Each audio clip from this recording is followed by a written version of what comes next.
وكفى أما بعد أعوذ بالله من الشيطان الرجيم بسم الله الرحمن الرحيم ألم نشرح لك صدرك ووضعنا عنك وزرك الذي أنقض ظهرك ورفعنا لك ذكرك فإن مع العسر يسرا إن مع العسر يسرا فإذا فرغت فانصب وإلى ربك فارغب صدق اللہ العظیم۔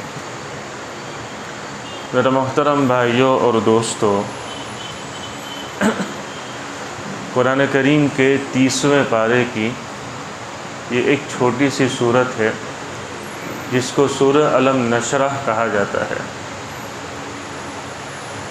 یہ سورت بڑی جامع ہے اور نبی کریم صلی اللہ علیہ وسلم اس کو نمازوں میں اور خصوصاً عشاء کی نماز میں پڑھا کرتے تھے، اور بزرگوں کے معمولات میں بھی یہ چیز ہے کہ وہ اپنی مشکلات کو دور کرنے کے لیے اس سورت کا اہتمام کرتے تھے، نمازوں میں ایسے ہی پڑھتے تھے، یہ معمولات میں لکھا گیا ہے۔ خیر، اس سورت کی پہلی 2 آیتوں کی تفسیر میں نے گزشتہ مجلس میں آپ حضرات کے سامنے بیان کی، اس کا ترجمہ کر کے پھر آگے کی آیت کے بارے میں بات کرتے ہیں۔ اللہ تعالیٰ ارشاد فرماتے ہیں الم نشرح لک صدرک، اے نبی صلی اللہ علیہ وسلم، کیا ہم نے آپ کے سینے کو نہیں کھول دیا؟ ووضعنا عنک وزرک، اور ہم نے آپ سے آپ کے بوجھ کو ہلکا کر دیا۔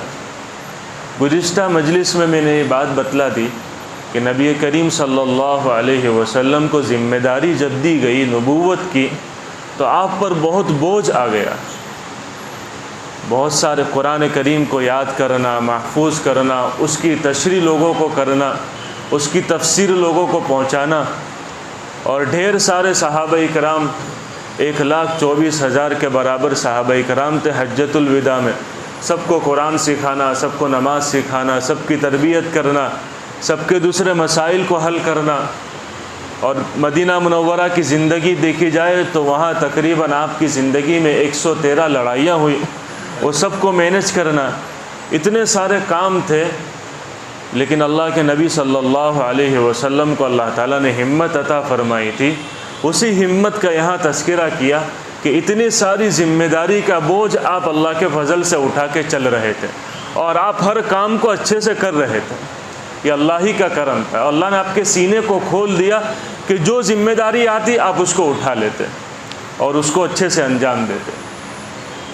آپ کو کسی ذمہ داری کو ادا کرنے میں کوئی تکلیف نہیں ہوتی، کوئی گرانی محسوس نہیں ہوتی کہ یار یہ میں کیسے کروں۔ ایسے بہت ساری مرتبہ انسان پر کوئی ذمہ داری آتی ہے تو پہلے تو وہی مصیبت میں وہ پڑ جاتا ہے کہ اس کو کروں تو کیسے کروں، آگے چلوں تو کیسے چلوں اس کو لے کر۔ لیکن اللہ کہہ رہا ہے ہم نے آپ کے سینے کو کھول دیا، آپ پر سے بوجھ کو ہلکا کر دیا۔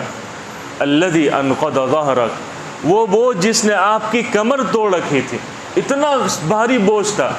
پوری دنیا انسانیت کو ظلم و ستم سے، کفر و ضلالت سے نکال کر ہدایت کی طرف لانا کوئی معمولی بات ہے؟ آپ ایک آدمی کو ہدایت کی طرف لا کر دکھاؤ کتنے پاپڑ بیلنے پڑتے ہیں، کوئی معمولی محنت ہے؟ پوری دنیا کا بوجھ آپ پر ڈال دیا گیا کہ آپ پوری دنیا کے نبی بنا کر بھیجے گئے، اتنا بڑا بوجھ تھا۔ لیکن پھر اللہ نے بوجھ کو ہلکا کر دیا، اور آہستہ آہستہ آہستہ آہستہ بوجھ کو ایسے ہلکا کیا کہ آپ کو یار و مددگار دے دیے، صحابہ کرام ایسے دے دیے کہ جو آپ کے ایک ایک حکم پر اپنی جان نچھاور کرنے تیار تھے، آپ کے حکم کے آگے وہ پکے تھے، ہاں ایسے مددگار دے دیے کہ پھر آپ کا بوجھ ہلکا ہو گیا۔ یہ ہے نا مددگار کا مل جانا، یہ بھی اللہ کی بڑی نعمت ہے۔ آدمی کے رائٹ دائیں بائیں اٹھنے بیٹھنے والے اس کو اچھے آدمی مل جاوے نا تو آدھا ٹینشن تو اس کا وہیں دور ہو جاتا ہے۔ جیسے دکان پہ، کارخانے پہ، فیکٹری پہ اگر آدمی کو اچھے کاریگر اور اچھے آدمی مل جاوے،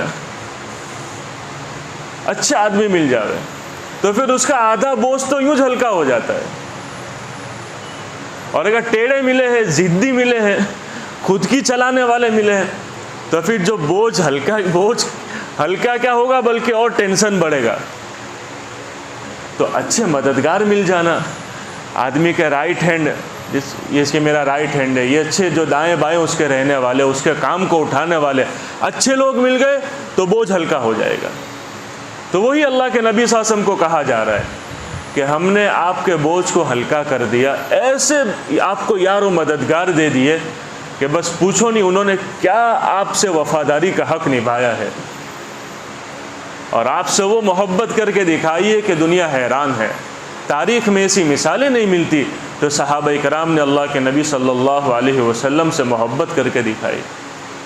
ایسے یار و مددگار آپ کو دے دیے، ایسے جانثار صحابہ دے دیے تو وہ بھی بوجھ ہلکا ہو جاتا ہے. ہاں، ایسے مددگار مل جائے تو بوجھ ہلکا ہے. خیر بہرحال آگے اللہ تعالیٰ یوں کہہ رہا ہے الذی ورفعنا لک ذکرک الذی انقض ظہرک ورفعنا لک ذکرک، کہ اللہ کے نبی صلی اللہ علیہ وسلم کی خصوصیتیں بیان ہو رہی ہیں اور آپ کو پر اللہ کے جو انعامات ہیں نا اس کا تذکرہ ہو رہا ہے. آگے اللہ کہہ رہا ہے وَرَفَعْنَا لَكَ ذِكْرَكَ، ہم نے آپ کے ذکر کو بہت بلند کر دیا، بہت اونچا کر دیا.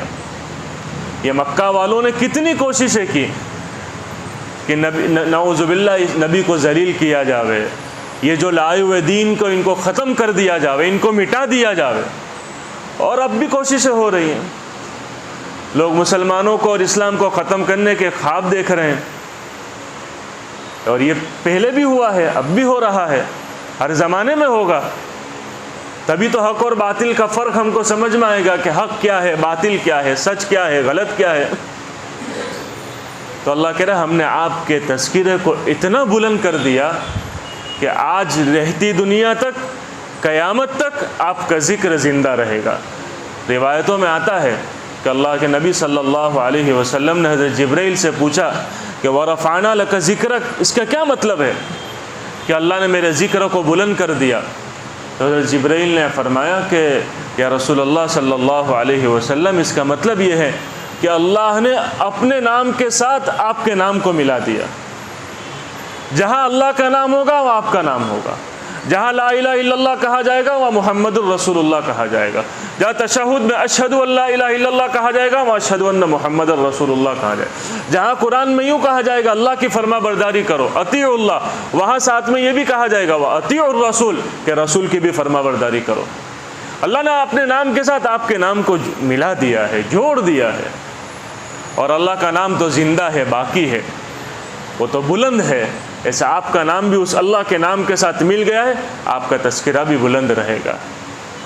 آپ کے ماننے والے دنیا میں بڑھتے ہی رہیں گے. دنیا ڈھیر چاہے کوششیں کر لے کہ نبی کے ماننے والے ختم ہو جائے، نہیں، یہ تو بڑھنے ہی والے ہیں، کوئی ختم نہیں کر سکتا ہے.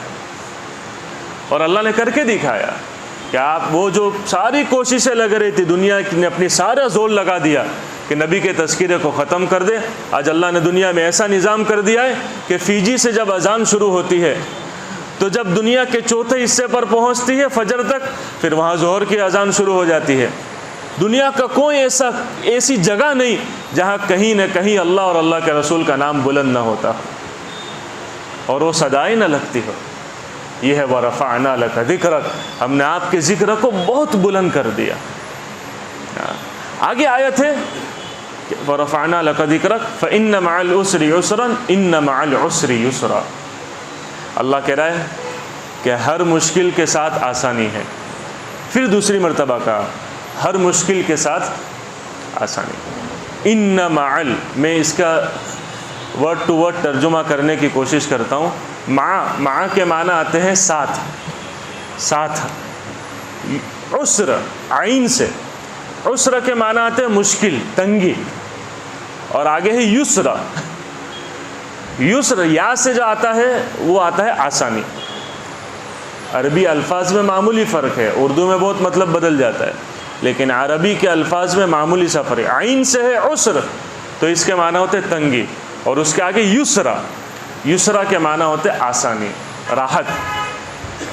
تو اللہ یوں کہہ رہا ہے کہ ان مع العسر یسرا، عسر کے ساتھ یعنی تنگی کے ساتھ یسرا آسانی ہے. سمجھ میں آ رہا ہے ترجمہ؟ تنگی کے ساتھ آسانی ہے۔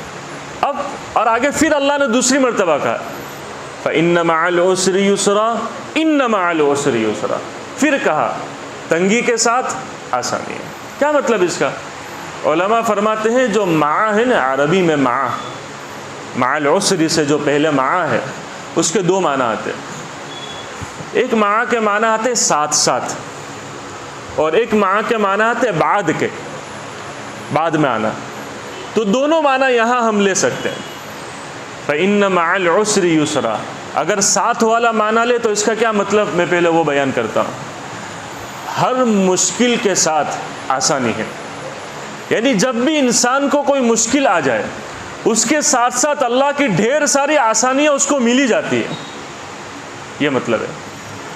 ہم اور آپ ایک مشکل کو لے کر بیٹھے جاتے ہیں لیکن یہ یاد نہیں رکھتے کہ اس کے ساتھ دوسری ڈھیر ساری آسانیاں ساتھ میں لگی ہوئی ہے۔ ایک بزرگ کا واقعہ سناؤں تو بات سمجھ میں آئے گی۔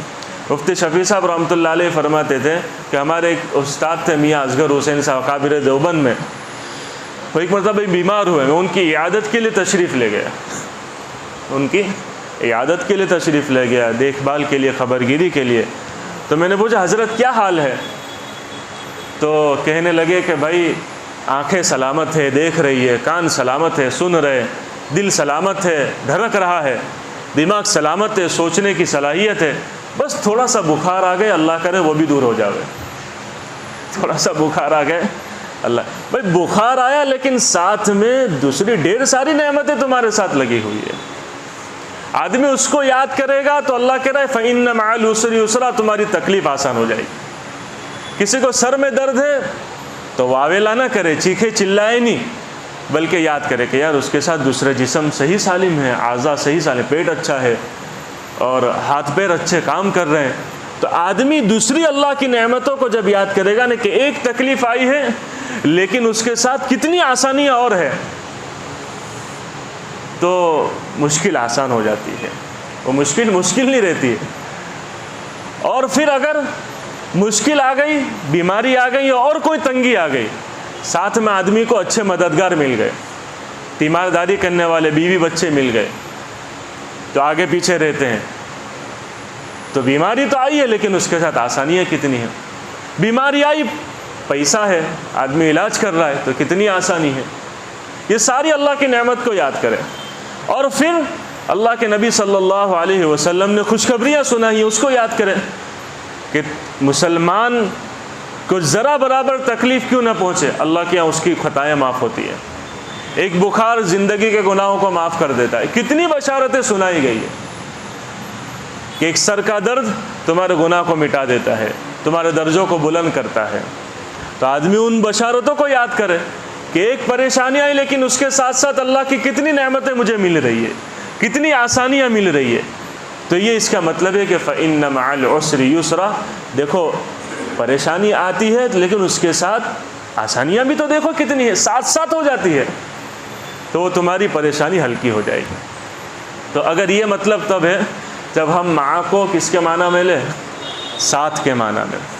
اور ایک مطلب اگر ہم یہ لیں کہ مع کو بعد کے معنی میں لیں کہ ہر مشکل کے بعد آسانی ہے، تو یہ بھی اللہ کا نظام ہے۔ دنیا میں کوئی کسی بھی بیماری کیوں نہ ہو، کوئی کیسی بھی پریشانی کیوں نہ ہو، کوئی کیسی بھی تنگی کی حالت کیوں نہ ہو، کوئی فقر کی حالت کیوں نہ ہو، وہ ہمیشہ نہیں رہتی ہے، اس کا وقت ہوتا ہے۔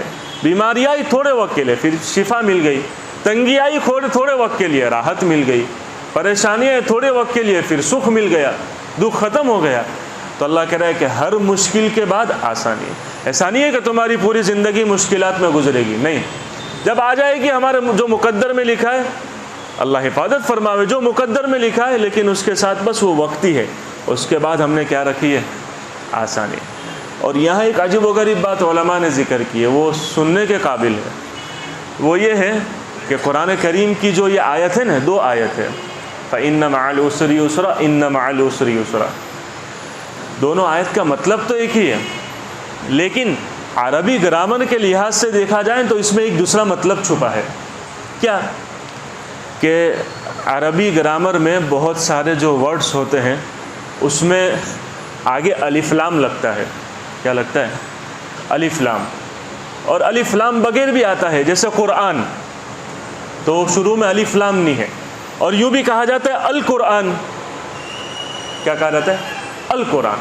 تو یہ عربی گرامر ہے کہ بہت ساری جگہوں پر الف لام لگتا ہے، بہت ساری جگہوں پر ورڈ ایک ہی ہوتا ہے، لیکن کہیں لگتا ہے کہیں نہیں لگتا۔ عربی گرامر کے اگر قاعدے کو دیکھا جائے تو بہت ساری جگہوں پر وہ آپ نہیں لگا سکتے، بہت ساری جگہوں پر لگاتے ہیں۔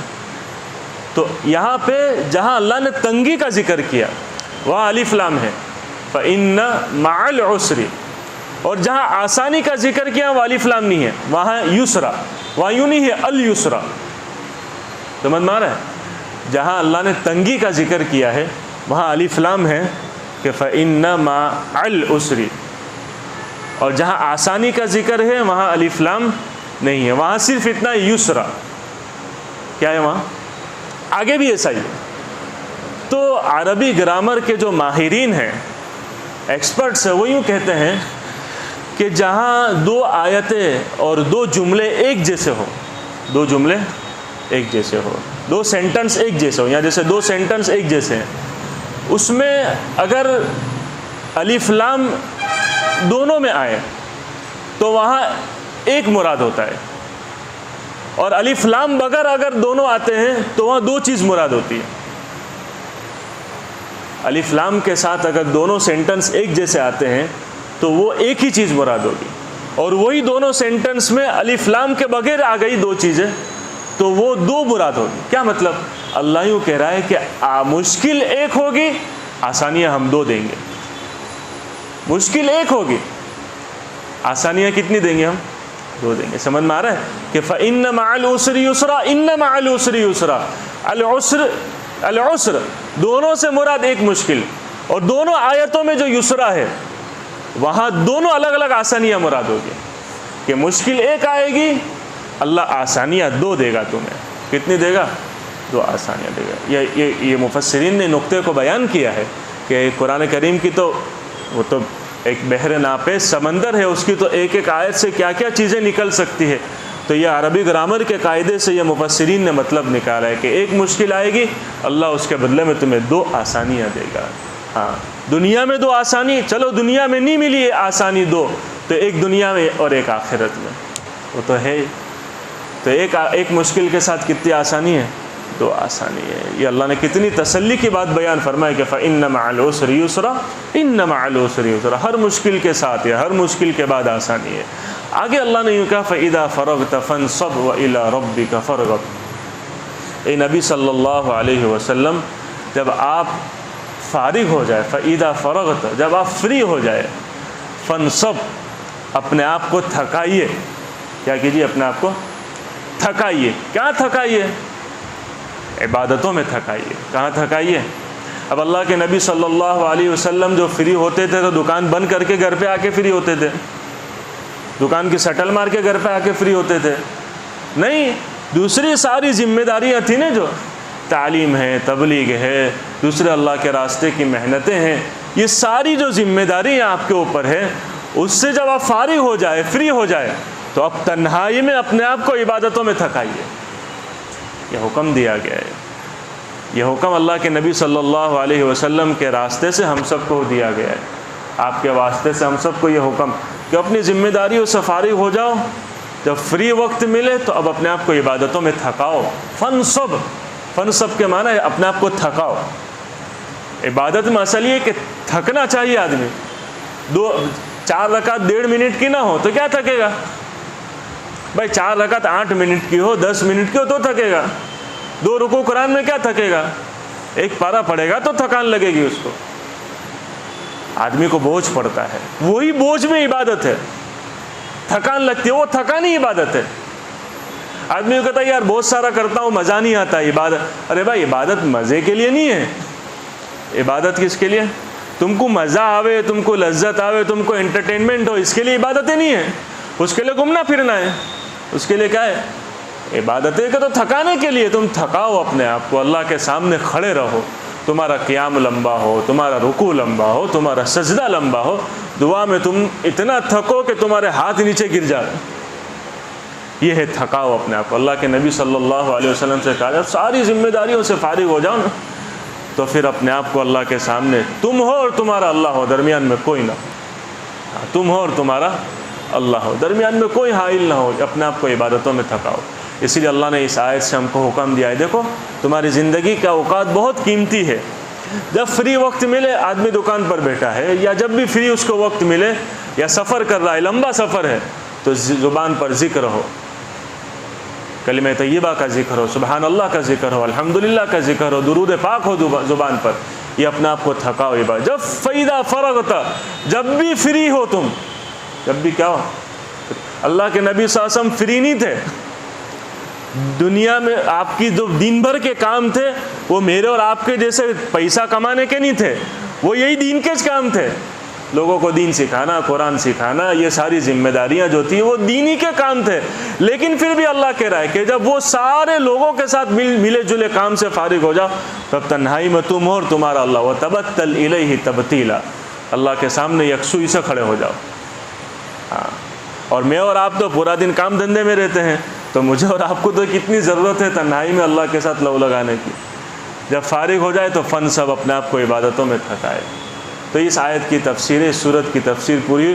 اب یہی جو آیت ہے فَإِذَا فَرَغْتَ فَانْصَبْ، یہ اسی رمضان کی مناسبت، رمضان میں بھی ہم کو یہی کرنا ہے، رمضان کا مہینہ شروع ہو رہا ہے، رمضان میں بھی یہی کرنا ہے، اپنے آپ کو عبادتوں میں تھکانا ہے، نوافل میں، تہجد میں، چاشت میں، اشراق میں، قرآن کریم کی کثرت سے تلاوت اور لمبی لمبی نمازیں پڑھیں، لمبی لمبی نماز۔ ہم اور آپ کی تہجد بھی مختصر ہوتی ہے، تہجد بھی لمبی پڑھیں، پہلی رکعت میں 10 صورتیں، دوسری رکعت میں بھی 10 صورتیں، قیام لمبا ہو، سجدہ لمبا ہو، سجدے میں دعائیں مانگنا ہو، جیسے کہ اس کی تفسیر میں نے گزشتہ بھی سورہ اقرا 20ویں میں آپ کو بیان کی کہ قیام لمبا ہو، سجدہ لمبا ہو، دعائیں کثرت سے ہو، تہجد میں دعائیں ہوں، سحری کے وقت دعائیں ہوں، ہر نماز کے بعد دعائیں ہوں، افطار سے پہلے دعائیں ہوں، دعاؤں کا اہتمام کرے، تراویح کے بعد دعا ہو۔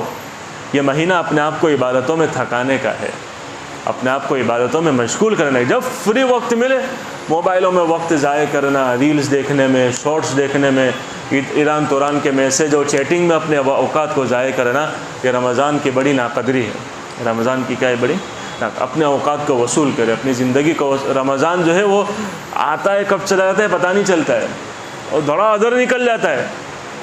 دھڑا ادھر کیا ہوتا ہے، اب مہینہ پورا ہوتا ہے، ختم لگتا ہے، تو رمضان بھی تو ایک ہی مہینے کا ہے، ابھی تو پہلی تاریخ ہے یا دوسری تاریخ، ابھی مہینہ اب آ گیا، ابھی تو پہلی تاریخ، ابھی تو خرچہ دیا، آدمی کو دیا، بیوی بچوں کو سب خرچہ دیا، اور رکشہ والے کو دیا، ٹیوشن میں فیس پہنچائی، ابھی پھر سے پہلا آ گئے، ابھی 2 دن باقی ہے۔ مہینہ ختم ہوتے دیر لگتی ہے، کہاں مہینہ پورا ہو جاتا ہے کچھ پتہ نہیں چلتا ہے۔ تو رمضان بھی وہی ایک مہینہ ہے، تو ابھی اس کی قدر کرنی ہے، اپنے اوقات کو وصول کرنا ہے۔ اللہ تعالیٰ عمل کی توفیق عطا فرمائے۔ اس صورت کی تفسیر یہاں ختم کی۔ رمضان میں وہ گزشتہ بھی ہم نے پورا سال جو ہے وہ عصر کے بعد تفسیر کی تھی، مختصر وقت 12-13 منٹ میں لیتا تھا۔ رمضان عصر یہاں چونکہ لیٹ ہوتی ہے، 6 بجے کے قریب ہوگی نا، 6 بجے کے قریب ہوتی ہے، تو گزشتہ بھی ماشاءاللہ پہلے رمضان سے تفسیر شروع ہوئی تھی اور آخری رمضان تک روزانہ کی تھی مختصر۔ تو انشاءاللہ ابھی مشورہ اس کا باقی ہے یہاں کے ذمہ داروں سے، تو مشورہ ہو جائے گا تو انشاءاللہ رمضان میں روزانہ عصر کے بعد تفسیر مختصر کریں گے۔ اللہ تعالیٰ عمل کی توفیق عطا فرمائے۔ سبحانک اللہم و بحمدک و تبارک اسمک و تعالی جدک و لا الہ غیرک۔ اللہم صلی علی سیدنا محمد و علی آل سیدنا و مولانا محمد و بارک وسلم۔ ربنا آتنا فی الدنیا حسنہ وفی الآخرۃ حسنۃ وقنا عذاب النار۔ اللہم انا نسألک الجنہ وما قرب الیہا من قول وعمل ونعوذ بک من النار وما قرب الیہا من قول وعمل۔ اللہم انا نسألک من الخیر کلہ عاجلہ وآجلہ ما علمنا منہ وما لم نعلم ونعوذ بک من الشر کلہ عاجلہ وآجلہ ما علمنا منہ وما لم نعلم۔ اللہم انا نسألک من خیر ما سألک منہ نبیک سیدنا محمد صلی اللہ علیہ وسلم ونعوذ بک من شر ما استعاذک منہ نبیک سیدنا محمد صلی اللہ علیہ وسلم وانت المستعان وعلیک البلاغ ولا حول ولا قوة الا باللہ وصلی اللہ تعالی النبی الکریم آمین برحمتک یا